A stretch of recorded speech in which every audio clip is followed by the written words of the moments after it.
เล่าไว้ช้างพี่น้องหักเสียงเอ้ยเดินหน้า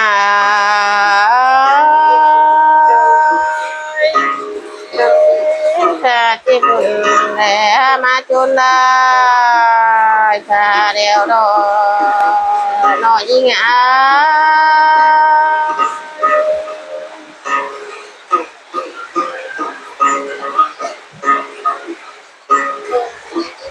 เฮ้ยยิ่ง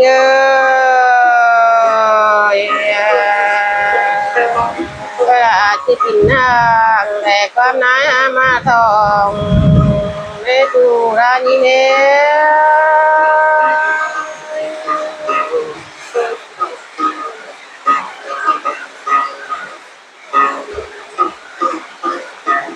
ยิ่ง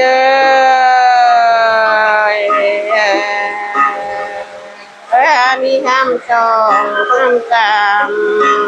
ยิ่งชนจูมือเร็วปัญญา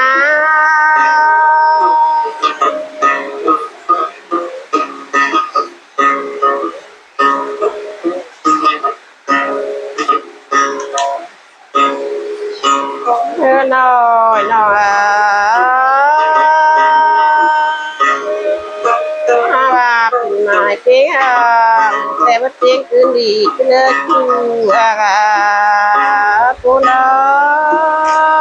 ย